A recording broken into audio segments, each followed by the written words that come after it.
Hi, welcome to Tales by Mom J. Here we bring you intriguing stories that teach great moral lessons. If these are the kinds of stories you like, please do well to hit the subscribe button and let's get right into today's story. The night in Nkechi's house, I slept deeper than I had slept in months. The kind of sleep that comes only when the body is too exhausted to continue carrying pain. When I woke up the next morning, for a few seconds I did not remember where I was. The ceiling was unfamiliar, the room was small, simple, no chandelier, no velvet curtains, no expensive perfumes lingering in the air, just the quiet scent of detergent and freshly washed sheets. Then reality returned. I was no longer in the mansion. I was no longer the queen of the estate. I was a guest in the house of the same woman I once humiliated, and strangely, I felt lighter. Nkechi's home was nothing like mine.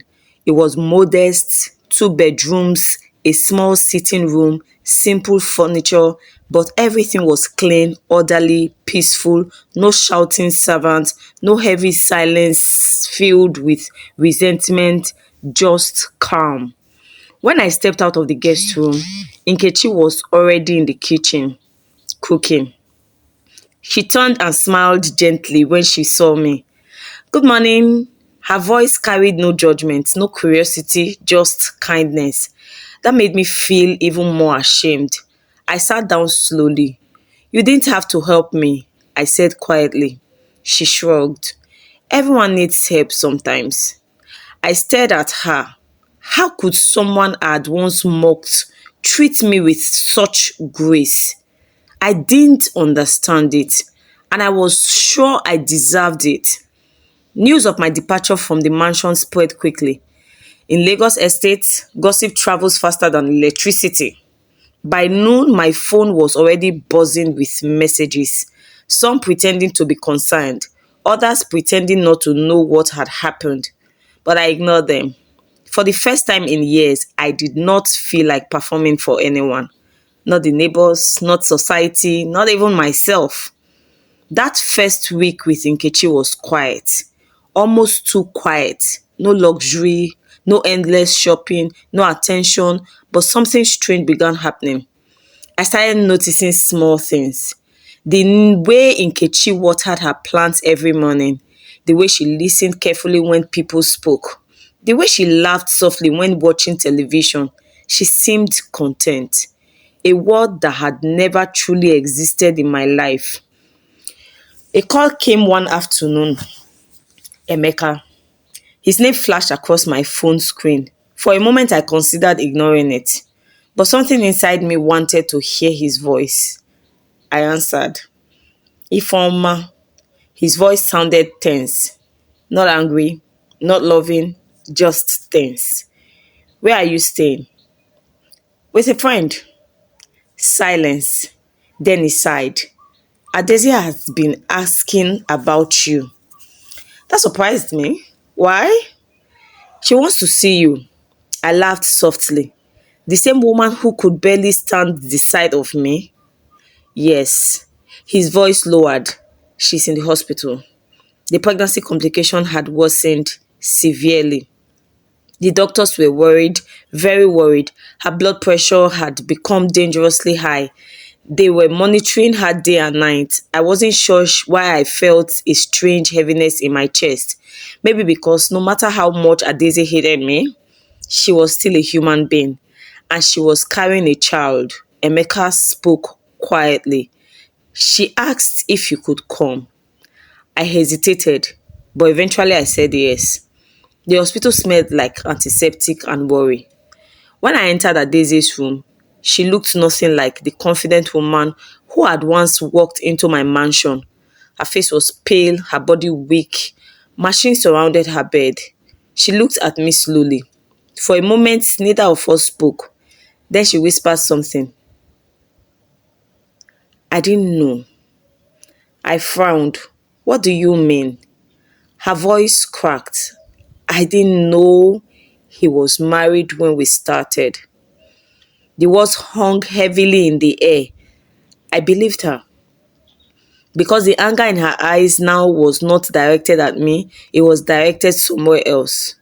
Over the next few minutes, Adeze told me everything. How she met Emeka at a business event, how he told her he was single, how he promised marriage, how he talked about building a family, and how she discovered the truth only when she came to the mansion. She laughed weakly. I was already pregnant by then. Her eyes filled with tears, and I refused to destroy the child. For the first time since our conflict began, I saw something different in her. Not arrogance, not hostility, not just exhaustion. Two women, both trapped by the same man's lies. 3 weeks later, Daisy went into labor, emergency labor. The doctors decided the baby had to come out early. The hospital corridor was filled with tension. Emeka paced back and forth like a man waiting for a verdict. For hours, the doors of the delivery room remained closed. Then finally, a cry. A loud, angry baby cry. The doctor walked out smiling. "It's a boy." Emeka collapsed into the nearest chair, relief flooding his face. He had finally gotten what he wanted, and hair. When the baby arrived, everything changed.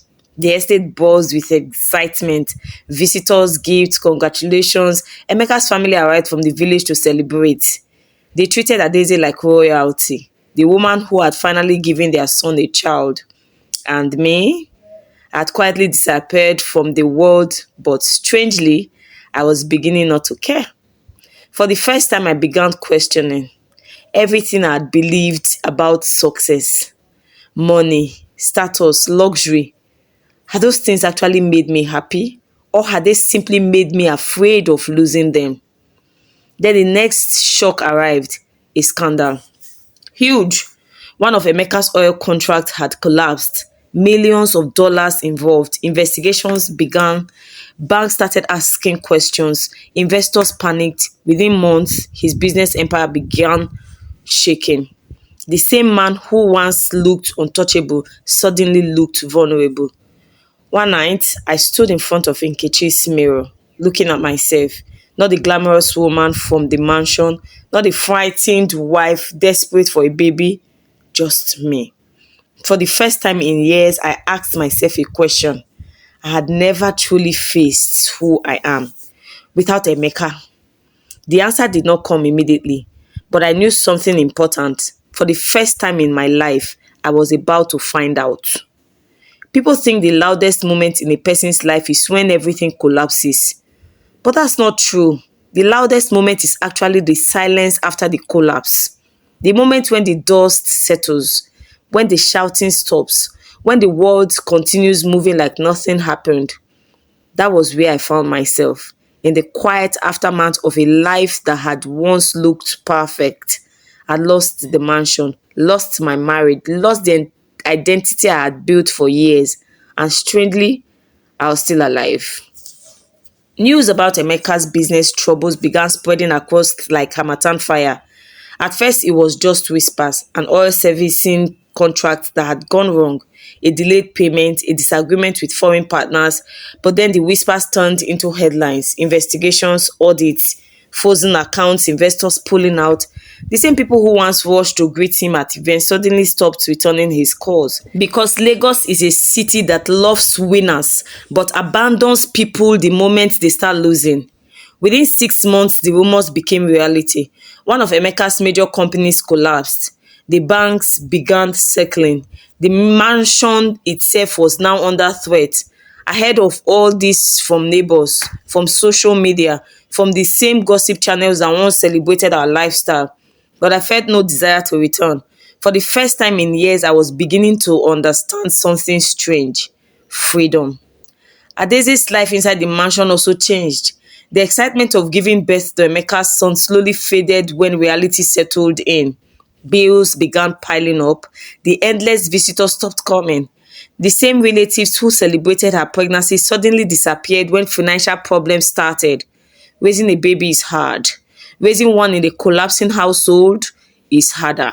Sometimes she calls Emeka late at night asking about money, about the future, about what would happen next. But Emeka himself no longer had answers. The man who once controlled millions was now fighting just to keep what remained. One afternoon, there was a knock on Nkechi's door. When I opened it, Emeka was standing there. For a moment, we simply stared at each other. He looked different, older, tired. The confidence that once surrounded him like armor had disappeared. Nkechi quietly excused herself and stepped outside, leaving us alone. Emeka sat down slowly. I heard you've been staying here. Yes. Silence filled the room. Then he said something unexpected. I'm sorry. The words sounded strange coming from him. Emeka was not a man who apologized, but this was no longer the same Emeka. I should have told you the truth earlier, he continued. I should have handled everything differently. I listened quietly, not angry, not emotional, just calm. Finally, I said the words that surprised even me. It's too late for apologies. And it was. Some things in life cannot be repaired. For many years, I believed something dangerous. I believed that beauty was power, that beauty could protect me, secure my future, control the men around me. But standing there looking at Emeka, I finally understood something deeper. Beauty opens doors, but it cannot build a life. Only character can do that. And character was something I had ignored for too long. Living with Nkechi changed me in ways I never expected. She never lectured me, never judged my past, but through her quiet example, she showed me something powerful. A person can lose everything and still rebuild slowly, patiently, with dignity. One evening, she asked me a simple question. What do you actually want to do with your life? No one had asked me that before. My life had always been about survival, then comfort, then status, but purpose, I had never thought about it. The answer came from an unexpected place, my childhood. Growing up in poverty had taught me many things, especially how difficult life is for girls without opportunities. One day, Nkechi suggested something. You could start something small, she said. A program to support girls from poor backgrounds. At first, I laughed. Me? Helping others? But the more I thought about it, the more it made sense. Because I knew the world, the hunger, the desperation, the dangerous choices girls sometimes make just to survive. I had lived it. With Nkechi's encouragement, I began volunteering at a small community center in Lagos, helping teenage girls with school applications, talking to them about education, about choices, about self-worth. At first, I felt awkward, like an imposter, but something surprising happened. They listened, not because I was perfect, but because my story was real. For the first time in my life, my past mistakes were helping someone else avoid the same path. And that feeling was more satisfying than any designer bag I'd ever owned. Nearly a year later, Adeze came to see me. She arrived with her baby boy, Emeka's son, the child that had once destroyed my marriage. I expected tension, bitterness, but instead there was only quiet exhaustion in her eyes. Motherhood had changed her. She placed the baby gently in my arms. He should know the truth about his father someday, she said softly. I looked down at the tiny face staring back at me, innocent, unaware of the complicated story that brought him into the world. For a moment, I felt something unexpected. Not jealousy, not anger, just peace. Eventually, the bank seized the mansion. The estate buzzed with gossip once again. The once famous house was sold to another wealthy businessman. New cars, new family, new stories, just like that. The chapter of my life that once seemed permanent disappeared, like footprints washed away by rain.